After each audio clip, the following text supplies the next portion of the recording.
കേരളത്തിൽ മന്ത്രിസഭാ പുനഃസംഘടന ഉടൻ നടക്കുമോ? അതിന് അടുത്തെങ്ങും സാധ്യതയില്ലെന്ന് എല്ലാവർക്കും അറിയാം.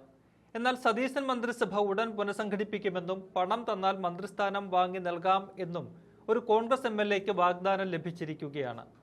വാഗ്ദാനം നൽകിയിരിക്കുന്നതോ പ്രിയങ്ക ഗാന്ധി MPയുടെ പേരിൽ. എന്തായാലും വാഗ്ദാനം കെട്ട് ഞെട്ടിയിരിക്കുകയാണ് കോൺഗ്രസിന്റെ വനിതാ MLA. കോഴിക്കോട് ജില്ലയിലെ എലത്തൂർ മണ്ഡലത്തിൽ നിന്നുള്ള കോൺഗ്രസ് MLA വിദ്യാ ബാലകൃഷ്ണനാണ് ഇത്തരമൊരു വ്യാജ ഫോൺ കോൾ വന്നത്. ഈ മാസം 6-നാണ് ഒരു വ്യക്തി വിദ്യയെ വാട്സപ്പിൽ വിളിക്കുന്നത്. രാജ്കുമാർ എന്ന് സ്വയം പരിചയപ്പെടുത്തിയ വ്യക്തി വയനാട് MPയുടെ ഓഫീസിൽ നിന്നെന്ന് പറഞ്ഞാണ് MLAയുമായി സംസാരിച്ചു തുടങ്ങുന്നത്. സംസ്ഥാനത്ത് അധികം വൈകാതെ മന്ത്രിസഭാ പുനഃസംഘടനയുണ്ടാകും, 3 കോടി രൂപ നൽകിയാൽ മന്ത്രിസ്ഥാനം വാങ്ങി നൽകാം എന്നായിരുന്നു ഇയാളുടെ വാഗ്ദാനം. വാഗ്ദാനത്തിലെ പൊള്ളത്തരം മനസ്സിലായെങ്കിലും വാഗ്ദാനം കേട്ട് വിദ്യാ ബാലകൃഷ്ണൻ ഞെട്ടിപ്പോയി. കാരണം കേരളത്തിൽ ഇത്തരത്തിലുള്ള സംഭവങ്ങൾ നടക്കാറില്ല.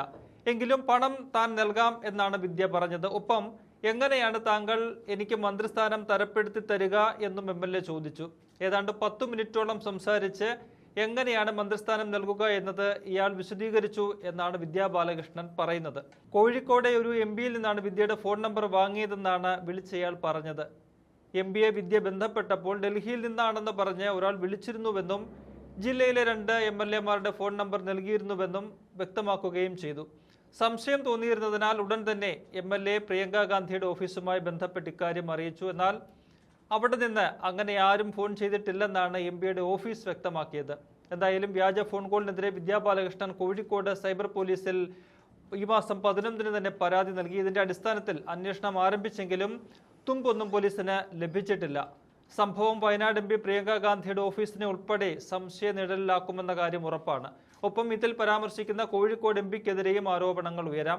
കോഴിക്കോട് ജില്ലയിൽ നിന്ന് 2 MPമാരാണുള്ളത്. അത് MK രാഘവനും ഷാഫി പറമ്പിലുമാണ്. ഫോൺ ചെയ്ത വ്യാജനെ കണ്ടെത്തുന്നതുവരെ വിഷയം കോൺഗ്രസിനെ ഒന്നാകെ ആരോപണ മുന്നിൽ നിർത്തുമെന്ന കാര്യം ഉറപ്പാണ്. പ്രിയങ്ക ഗാന്ധിയെയും പാർട്ടിയെയും അപമാനിക്കാൻ മനഃപൂർവ്വം നടത്തിയ ഫോൺ കോൾ ആണെന്ന വിലയിരുത്തലാണ് കോൺഗ്രസിനുള്ളത്. ഇക്കഴിഞ്ഞ നിയമസഭാ തെരഞ്ഞെടുപ്പിൽ കോൺഗ്രസ് LDFൽ നിന്ന് പിടിച്ചെടുത്ത മണ്ഡലമാണ് എലത്തൂർ. കോഴിക്കോട് ജില്ലയിൽ ആകെയുള്ള 13-ൽ 12 സീറ്റുകളും UDF ആണ് സ്വന്തമാക്കിയത്. 2011 മുതൽ തുടർച്ചയായി 3 തവണ വിജയിച്ച AK ശശീന്ദ്രനെ ഏതാണ്ട് 12,000-ഓളം വോട്ടുകൾക്കാണ് കന്നി അംഗത്തിനിറങ്ങിയ വിദ്യാ ബാലകൃഷ്ണൻ എലത്തൂരിൽ തോൽപ്പിച്ചത്. മന്ത്രിസഭാ രൂപീകരണ വേളയിൽ തുടക്കത്തിൽ ഉയർന്നുകേട്ട പേരായിരുന്നു KPCC ജനറൽ സെക്രട്ടറി കൂടിയായ വിദ്യയുടേത്. എന്നാൽ മറ്റു പല പരിഗണനകളും വന്നപ്പോൾ ഒഴിവാക്കപ്പെടുകയായിരുന്നു.